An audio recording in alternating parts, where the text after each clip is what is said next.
Bıraktığımız zaman bağlanmış olur. Bu artık düşmez. Bu bunu tutar. Olur işte, yani baş açık, ayak açık, hiçbir elbise yok. Yanlışta saat olabilir, yüzük olabilir, şemsiye üstü olabilir.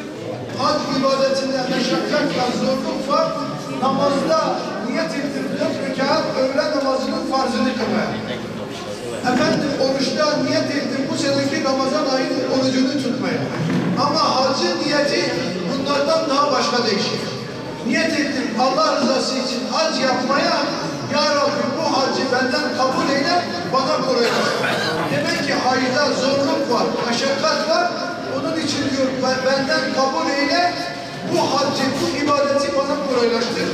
İnşallah biz bu şekilde niyet getirdik, ihrama girdik. Ondan sonra terbiye getireceğiz. Terbiye nedir? Lebbeyk Allahümme lebbeyk, lebbeyke la şerike leke lebbeyk, innel hamde ve ni'mete leke vel mülk la şerike lek. İhramı giydikten sonra yok arabaya binerken, arabadan inerken, eve giderken, evden çıkarken, yola koyulurken, Beytullah'a giderken yolda ihramlıyız. Lebbeyke Allahümme lebbeyk, lebbeyke la şerike leke lebbeyk, innel hamde ve ni'mete leke vel mülk la şerike lek. Ya Rab sen emir buyurdun, ben de senin emrini yerine getirmek üzere ihrama büründüm. Ya Rab her şey senindir. Mülk de senin, mal da senin, her şey senindir. Ya Rab sen her şeye kadirsiz. Ya Rab ben de senin abd-i acizim. Bu terbiyenin kısa manası budur. İhrama girdik. Es-salatu ve-selamu aleyke ya Resulallah. Es-salatu ve-selamu aleyke ya Habiballah. Es-salatu ve-selamu aleyke ya seyyidel evveline vel-ahirin. Uçağa bindik. Yine bu tekbiri, bu tehlili, bu salavatları okuyarak inşallah Cidde'ye indik. Cidde'de otobüslere binip otellere gitmek üzere Mekke-i Mükerreme'ye tıraş edip ihramdan çıkacağız. Mescid-i Aksa bugün Mescid-i Aksa İslam'ın ilk kıblesi.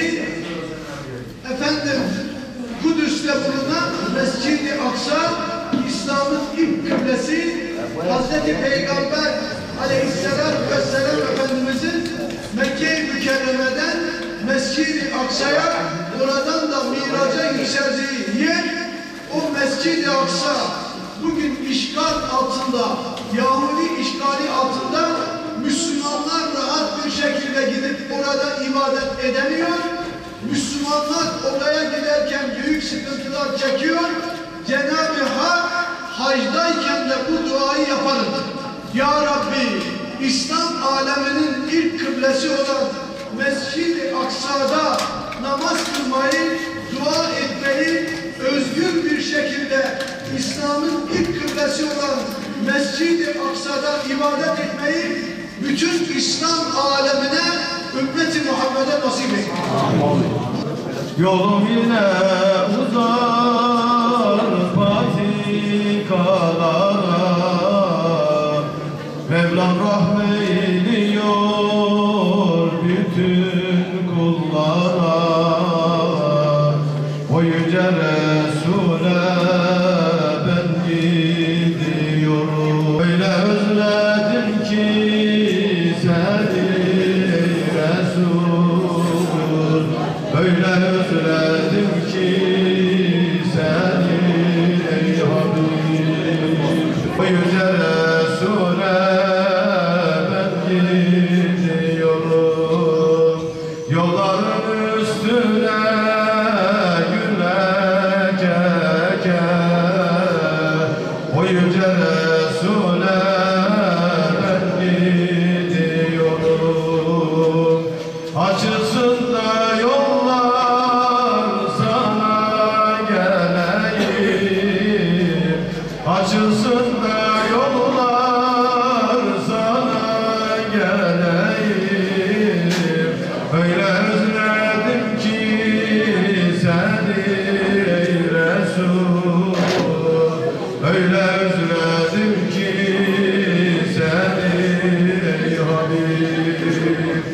Açılsın da yollar sana geleyim, açılsın da yollar sana geleyim.